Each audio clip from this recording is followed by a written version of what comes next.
लालची 420 देवरानी की कहानी। एक समय की बात है, एक गांव में कुशल परिवार रहता था। उस परिवार में सुधा जी नाम की एक वृद्ध महिला रहती थी। सुधा जी के 2 बेटी और बहुएं भी थीं, जो उनके साथ ही रहती थीं। बड़े बेटे अशोक की पत्नी नम्रता संस्कारी और सर्वगुण संपन्न थी।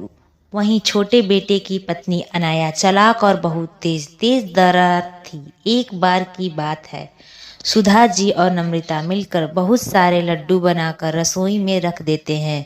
सुधा जी, बहू, मैं मिश्रा जी के वहाँ कुछ काम से जा रही हूँ, तुम लड्डू को थोड़े देर बाद डिब्बे में रख देना।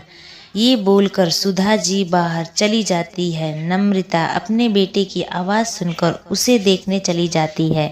तभी अनाया रसोई में आती है। शुद्ध देसी घी के लड्डू देख उसके मुंह में पानी आ जाता है और एक लड्डू खा लेती है। अनाया, वाह, इतने इतने स्वादिष्ट लड्डू मैंने कभी नहीं खाए। एक काम करती हूँ, सारे लड्डू डिब्बे में रख लेती हूँ और एक प्लेट में ही छोड़ दूंगी, जिससे किसी को मुझ पर शक भी नहीं होगा और मैं आराम से खा पाऊंगी। वह लड्डू की प्लेट उठाकर एक डिब्बे में भरकर चुपके से अपने कमरे में ले जाती है और प्लेट में एक लड्डू वहीं छोड़ देती है। अपने कमरे में जाकर अनाया पेट भर लड्डू खाती है। पेट भर जाने पर वो लड्डू के डिब्बे को छुपा देती है। नम्रता अपने बेटे कार्तिक को सुला रही थी। तभी सुधा जी घर आ जाती हैं। सुधा जी, नम्रता, अरे ओ नम्रता, नम्रता, सास की आवाज़ सुनकर भागी हुई आती है। नम्रता, जी माँ जी, बुलाया आपने? सुधा जी, बेटा जरा चाय बना देना और हाँ, लड्डू भी ले आना, 1-2 खा लूँगी। नम्रता रसोई में जाती है और लड्डू का खाली प्लेट देखकर चौंक जाती है। नम्रता, लड्डू कहाँ गए? मैंने तो डिब्बे में भी नहीं रखे, प्लेट में तो एक ही लड्डू है। अभी माँ को बताती हूँ। नम्रता सुधा जी को जाकर बात बता देती है। नम्रता, माँ जी, लड्डू रसोई में नहीं है, मैंने वहीं रखे थे पर अब नहीं है। सुधा जी, क्या लड्डू तो तेरे सामने ही बनाए थे, फिर कहाँ गए? नम्रता, पता नहीं माँ जी, कार्तिक रो रहा था तो मैं कार्तिक के पास चली गई, उसे सुलाकर अभी आपकी आवाज़ सुनकर आ रही हूँ। सुधा जी रसोई में जाती हैं। अनाया लड्डू से भरा मुंह जल्दी जल्दी साफ करती है और रसोई में आती है। अनाया, क्या हुआ मम्मी जी, आप गुस्से में क्यों हो? सुधा जी, बहू, यहाँ लड्डू के प्लेट रखे थे, अब देखो इसमें एक भी लड्डू नहीं, पता नहीं कौन खा गया। शुद्ध घी के लड्डू थे। तभी अशोक और राहुल भी आ जाते हैं और रसोई में लोगों की बातें को देख दोनों रसोई की ओर जाते हैं। अशोक अपनी माँ से मजाक में कहता है, अशोक, क्या हुआ माँ, क्या हुआ माँ, किस गहन विषय पर चिंतन चल रहा है? सुधा जी, अरे देखो ना बेटा, शुद्ध घी के लड्डू बनाए थे, पता नहीं कौन खा गया, अब इसमें एक भी नहीं है। अनाया, आपके बाहर जाने के बाद तो नम्रता दीदी ही न थी रसोई में, शायद कहीं उन्होंने ही। अनाया से, क्या बोल रही हो तुम, मैं कार्तिक के पास थी। सुधा जी और घर के सभी सदस्य अनाया की बात पर विश्वास कर लेते हैं और नम्रता के खिलाफ हो जाते हैं। सभी नम्रता को खूब सुनाते हैं तो वो रोने लगती है। अनाया बहुत खुश होती है। वो खुद से कहती है, इन लोगों को बेवकूफ़ बनाना कितना आसान है। कुछ दिन बाद सुधा जी काजू और बादाम खरीद कर लाती हैं और नम्रता को संभाल कर रख देने के लिए कहती हैं। सुधा जी ये कहकर वहां से चली जाती हैं। नम्रता काजू और बादाम के डब्बे को अलमारी में रख देती है। अनाया काजू बादाम का डिब्बा देख लेती है और रोज मुट्ठी भर करके खूब काजू बादाम खाती है और इस तरह एक ही हफ्ते में काजू बादाम खत्म हो जाते हैं। सुधा जी, अरे नम्रता, तुझे काजू बादाम लेकर दिए थे, तू तो दिखा भी नहीं रही कि कहाँ रख दिए, हमें भी दिखा दे, हम भी दर्शन कर लेंगे, या मंदिर में रखकर पूजा करेगी तू? नम्रता, जी माँ जी, अलमारी में रखे हैं, अभी लेकर आती हूँ। ये बोलकर नम्रता रसोई में जाती है और काजू बादाम का डिब्बा निकालती है, पर डब्बे में तो काजू बादाम ना के बराबर थे। ये देखकर नम्रता चौंक जाती है और रोने लगती है। नम्रता की रोने की आवाज़ सुनकर सुधा जी और घर के सारे सदस्य रसोई में आते हैं। नम्रता को रोता देख सुधा जी बोलती हैं, सुधा जी, अरे क्या हुआ, क्यों रो रही हो? नम्रता, माँ जी, काजू बादाम यहीं रखे थे, पता नहीं कहाँ गए। सुधा जी, क्या 4 दिन पहले ही तो लाई थी काजू बादाम का डिब्बा और ख़त्म भी हो गया। अनाया अपनी चोरी छुपाने के लिए फिर नम्रता पर इल्ज़ाम लगा देती है और कहती है, अनाया, नम्रता जी, खाने का मन था तो खाइए, लेकिन ऐसे चोरी करना ठीक नहीं है दीदी।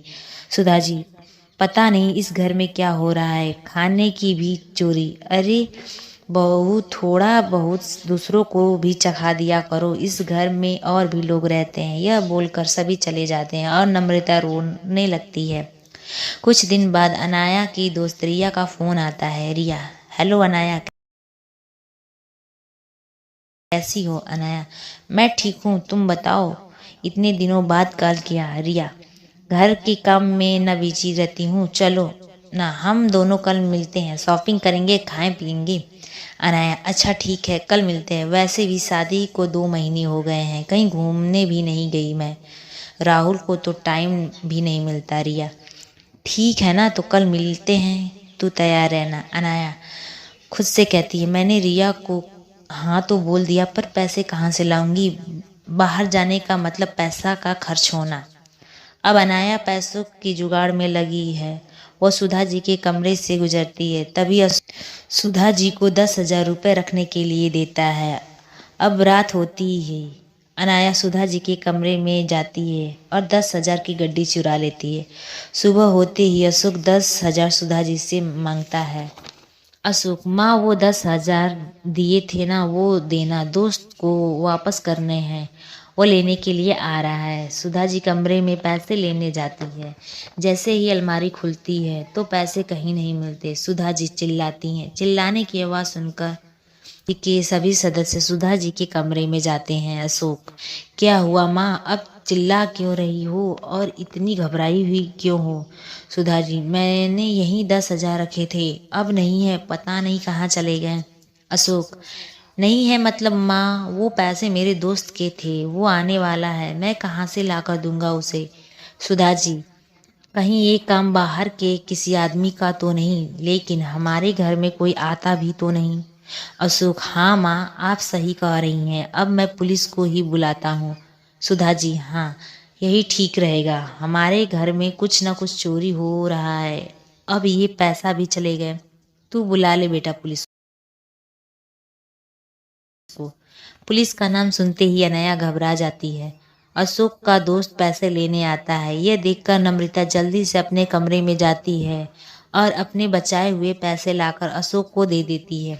नम्रता के पास 10,000 देखकर सब लोग नम्रता पर शक करने लगते हैं। सुधा जी, ये पैसा कहाँ से आया तुम्हारे पास बहू? नम्रता, माँ जी, ये हमारे बचत किए हुए पैसे हैं। सुधा जी, बचत किए हुए हैं या फिर चुराए हुए? देख बहू, सच बता दे। अनाया की जान में जान आती है। वो भी नम्रता को कहने लगती है, अनाया, नम्रता दी, अब इसकी भी चोरी की हद हो गई, आपने ही घर में चोरी। दीदी, आपको ये बात शोभा नहीं देती। तभी पुलिस आ जाती है। पुलिस को देख अनाया घबरा जाती है। पुलिस नम्रता से पूछताछ करती है और नम्रता बेगुनाह साबित होती है। फिर पुलिस जब घर में एक एक कमरे की तलाशी लेती है, अनाया पूरी तरह से घबरा जाती है, क्योंकि अब पुलिस अनाया के कमरे की तलाशी ले रही है। पुलिस को नोट की गड्डी अलमारी में कपड़े के नीचे रखे मिल जाती है, साथ में काजू बादाम का डब्बा और 1-2 लड्डू भी। सब चौंक जाते हैं। अनाया फूट फूट कर रोने लगती है। अनाया, माफ़ कर दीजिए, मुझसे गलती हो गई, माफ़ कर दीजिए। सुधा जी, सब कुछ तुमने चुराया और मेरी बहू नम्रता को दोषी बनाया। अनाया रोने लगती है और नम्रता से भी माफ़ी मांगती है। नम्रता, कोई बात नहीं अनाया, तुम्हें इस घर में चोरी करने की कोई ज़रूरत नहीं है। तुम्हें कुछ भी चाहिए तो तुम हम सबसे कह सकती हो। तुम्हारी एक गलती ने तुम्हें कितनी बड़ी मुसीबत में डाल दिया था। अनाया, मैं आप सबसे माफ़ी मांगती हूँ, आगे से ऐसा कभी नहीं करूँगी। नम्रता अनाया को गले लगा लेती है और सुधा जी नम्रता से माफ़ी मांगती हैं और नम्रता सबको माफ़ कर देती है और अब से सब खुशी खुशी ज़िंदगी जीते हैं। उम्मीद करती हूँ कि लालची 420 देवरानी स्टोरी आपको जरूर पसंद आई होगी। ऐसी ही और स्टोरी के लिए हिंदी टू स्टोरी पर आकर देख सकते हैं। दोस्तों, लालची 420 देवरानी की कहानी कैसी लगी आप कमेंट बॉक्स में ज़रूर बताएं। चैनल को सब्सक्राइब करें, वीडियो को लाइक करें। फिर मिलते हैं आपसे एक नेक्स्ट वीडियो में। तब तक के लिए टाटा बाय बाय।